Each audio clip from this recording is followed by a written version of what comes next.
Isaac Go mga bro, ititrade na kaya ng Barangay Hinebra para sa legit big man? At Paul Garcia, bakit ayaw gamitin? So patuloy nga ang magandang performance ng mga locals nitong Barangay Hinebra mga bro na pinangungunahan ni Japit Aguilar at Stephen Holt. Mabigat talaga ang scoring output ng dalawang ito, tapos nandyan pa nakasuporta sina Scotty Thompson, Justin Brownlee at ang kanilang rookie na si RJ Abarrientos.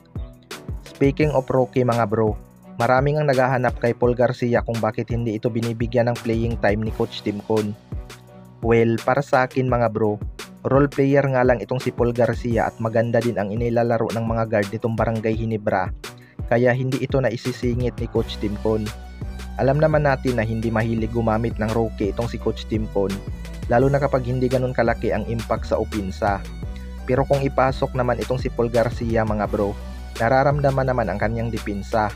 Kahinaan niya lang talaga ay ang kanyang scoring. Hindi pa nga ganun ka-accurate ang kanyang shooting, pero kung depensa ang usapan, may depensa naman talaga ito.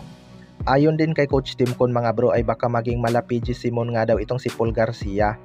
Kailangan niya lang sipagan sa ensayo at i-improve pa ang kanyang shooting upang ma-impress si Coach Tim Cone. Kaya sa ngayon, kailangan muna talaga ni Paul Garcia magtiis sa upuan at maghintay kung kailan siya gagamitin sa laban.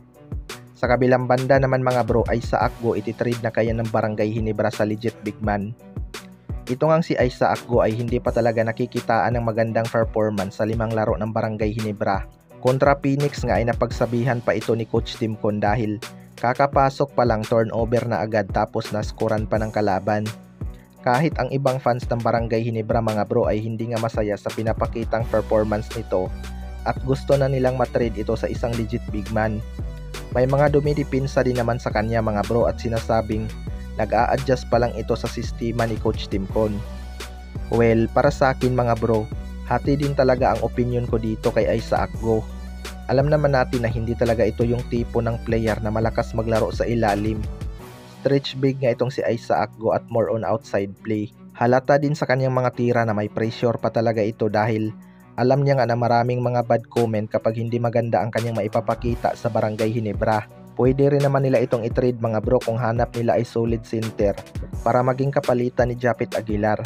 Dahil siguradong hindi muna kukuha ng big man si Coach Tim Cone na posibleng makakasapaw sa playing time ni Japit Aguilar, lalo na ngayong lumalabas na ulit ang kanyang laro. Malaking bintahi talaga para kay Japit ang pagkakatrade kay C-Stand. Kaya asahan natin na mukhang pag-iisipan pa talaga ito ng Barangay Hinebra kung iti-trade na nila si Isaac Go. Kaya abangan na lang natin kung anong klaseng adjustment ang ipapagawa ni Coach Tim Cone sa kanya. Kayo mga bro, ano masasabi nyo tungkol dito?